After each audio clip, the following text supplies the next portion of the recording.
உலகெங்கும் வாழும் ராஜ் தொலைக்காட்சி அன்பர்களே, உங்கள் அத்துணை பேருக்கும் உங்கள் ஆத்மார்த்த ஜோதிடர் நங்கநல்லூர் டாக்டர் பஞ்சநாதனின் இனிய காலை வணக்கங்கள். இந்த நாள் ஒரு நல்ல நாளா, நல்ல காலை பொழுதாக நமக்கு விடுகிறது. ரொம்ப நல்ல நாள். நம்ம குடும்பத்தில் ஒரு முக்கியமான விஷயத்துக்காக காத்திருக்கோமே, இந்த விஷயம் இன்னைக்கு கைகூடி வரப்போகிறது. இந்த நாளில் பிறந்த நாள், திருமண நாள் கொண்டாடுறீங்களா? உங்களுக்கு என்னுடைய வாழ்த்துக்கள். இது நம்முடைய இன்றைய ராசி பலன்கள் நிகழ்ச்சி. அதில் இன்னைக்கு நம்ம பார்க்க போவது டிசம்பர் மாதம் 4ஆம் தேதி 2025ஆம் ஆண்டு பலன்களை பார்க்க போகிறோம். இன்னைக்கு தமிழ் வருடத்தில் விசுவாவசு வருடம் கார்த்திகை மாதம் 18ஆம் நாள் வியாழக்கிழமை.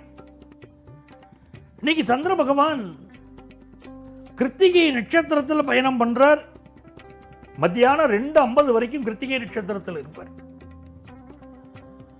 அதன் பிறகு ரோகிணி நட்சத்திரத்தில் அனுக்கிரகம் பண்ணுவார்.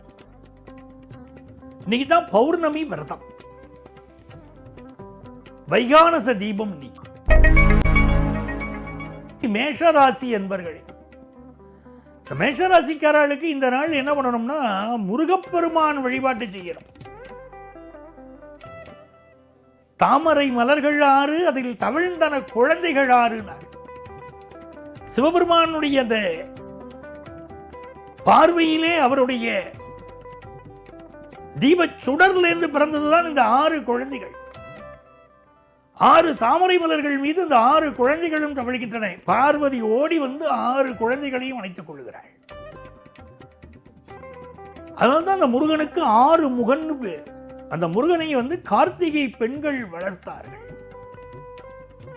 ஆகவே கிருத்திகை, இந்த கார்த்திகை நட்சத்திரம், கிருத்திகை நட்சத்திரம் வர அன்னைக்கு விரதம் இருந்தால் முருகப்பெருமானுடைய அனுக்கிரகம் கிடைக்கும். குறிப்பா குழந்தை பாக்கியம் இல்லைன்னு சொல்லக்கூடியவர்கள் இந்த மாதிரி நாள்ல விரதம் இருந்தால் நல்ல பலன். அதே மாதிரி செயற்கை முறை கருத்தரித்தல்ல குழந்தை பாக்கியம் வேணுங்கிறவாள் இப்படி விரதம் இருக்கணும், நல்ல பலன் கிடைக்கும். இன்னைக்கு வியாபாரத்தை பொறுத்த வரைக்கும் ஒரு புதிய முயற்சி பண்ண போறீங்க. இந்த முயற்சி வெற்றி பெற போகிறது. குடும்பத்தில் ரொம்ப மகிழ்ச்சியான ஒரு நாள். ரிஷபராசி என்பர்களே, வெளிநாட்டில் ஒரு வேலை வாய்ப்புக்கு ட்ரை பண்றீங்க. அந்த வேலை வாய்ப்பு இப்ப கிடைக்க போகுது. ஒரு பிசினஸ் ரீதியான கடன், அது ஓடியா இருக்கலாம், ஒரு கடனுக்கு ஒன்று ட்ரை பண்ணிட்டு இருக்கீங்கன்னு கிரகங்கள் காட்டுறது. அந்த கடன் கிடைக்கும். நிறைய பேர் ரிஷபராசிக்காரர்கள் தங்களை ரொம்ப அழகுபடுத்திக் கொள்வது, பியூட்டி பார்லர் போறது, ஜிம்முக்கு போறது, தன்னை அழகுபடுத்திக் கொள்வதில் ஈடுபாடு இருக்கும். பயணங்கள் கூடி வரும். சமுதாயத்தில் மிகப்பெரிய மனிதர்களுடைய தொடர்பு இன்னைக்கு கிடைக்கும். மிதுன ராசி என்பர்கள், நன்மையான நாள். சந்திர பகவான் எங்க இருக்கார்? நமக்கு இதுவரைக்கும் 11ஆம் இடத்துல இன்னைக்கு சந்திர பகவான் இருக்கார். 12ஆம் இடத்துக்கும் வருவார். இது ஒரு அற்புதமான நாளா சந்திர பகவானுடைய அனுக்கிரகம் அமைகிறது. ஏன்னா சூரியனை பார்த்தேன்னா இன்னைக்கு 6ஆம் இடத்துல இருக்கார். அரசு வேலைக்கு முயற்சி பண்றதுக்கு இது நல்ல நாள். அதே நேரத்தில் நம்முடைய ஹெல்த்ல இன்னைக்கு கொஞ்சம் அதிக கான்சென்ட்ரேட் பண்ணணும். மருத்துவ ஆலோசனை இன்னைக்கு தேவைப்படும். மிதுன ராசியில பிறந்த மருத்துவர்களுக்கு நல்ல பேர் கிடைக்கும்.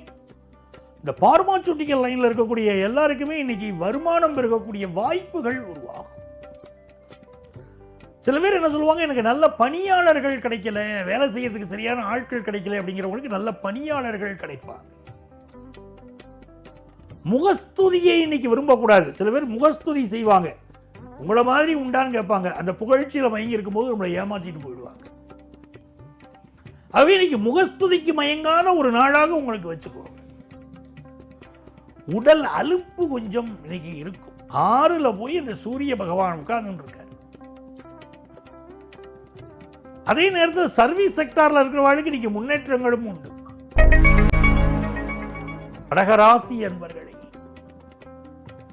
சந்திர பகவானுடைய அனுக்கிரகம் பரிபூர்ணமா இருக்கிறதுனால குழந்தை பாக்கியம் இன்னைக்கு ரொம்ப சிறப்பா அமைய போறது. வம்சம் விளங்க குழந்தை பாக்கியம் கிடைக்கும். உன்னால குடும்பங்கள் எல்லாம் 6 குழந்தை, 7 குழந்தை, நிறைய குழந்தைகள் ஒவ்வொரு குடும்பங்கள்லையும் உண்டு. குழந்தை பாக்கியம் இல்லைங்கிற செய்தியெல்லாம் ரொம்ப ரேரா இருக்கும்.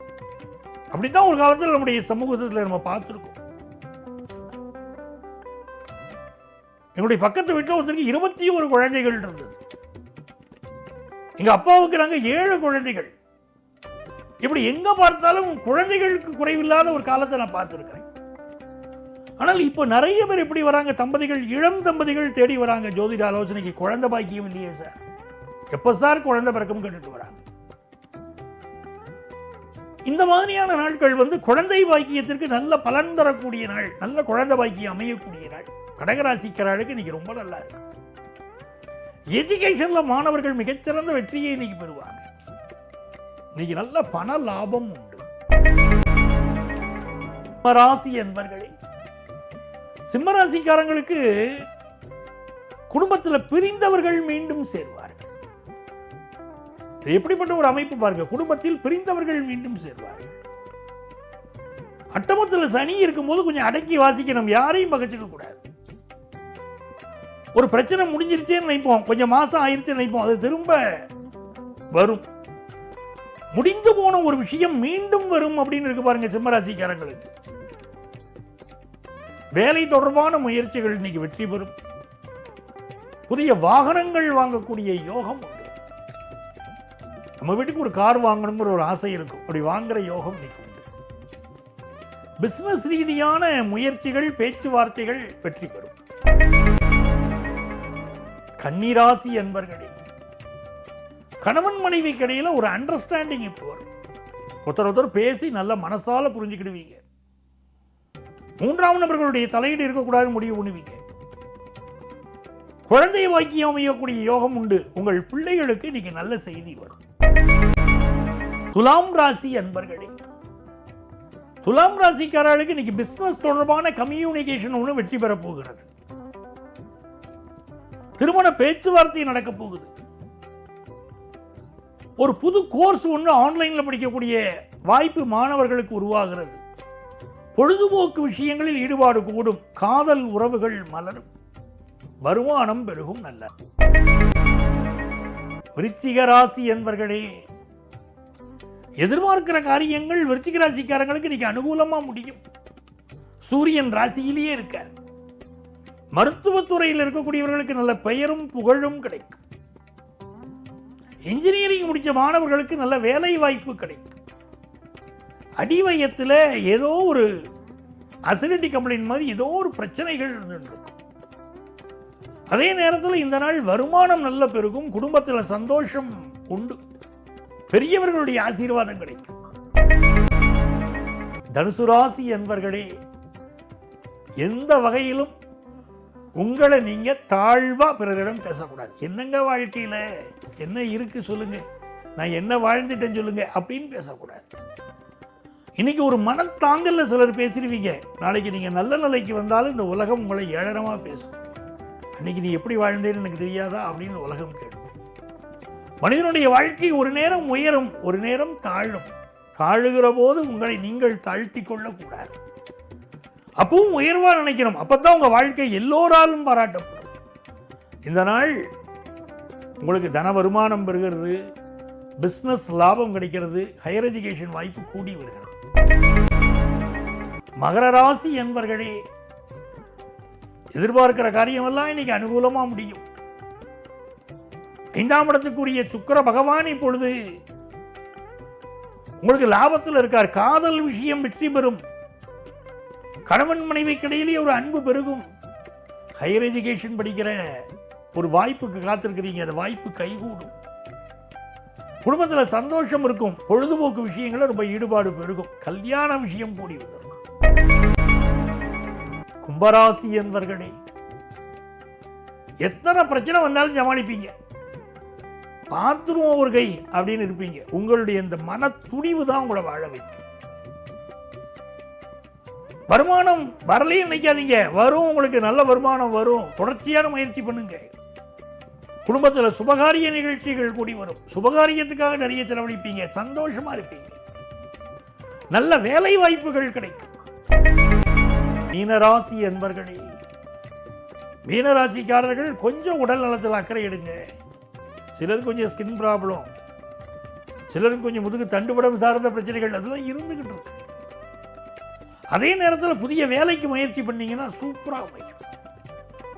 ஃபாரின் ஆப்பர்ச்சுனிட்டி கைகூடி வரும். புதிய சொத்து வாங்கக்கூடிய யோகம் வரும். அலுவலகத்தில் இருந்த பிரச்சனை ஒன்று நிவர்த்தியாகும். உயரதிகாரியோட சமரசம் ஆகும். அன்பர்களே, நாளைய பதிவில் மீண்டும் சந்திப்போமா?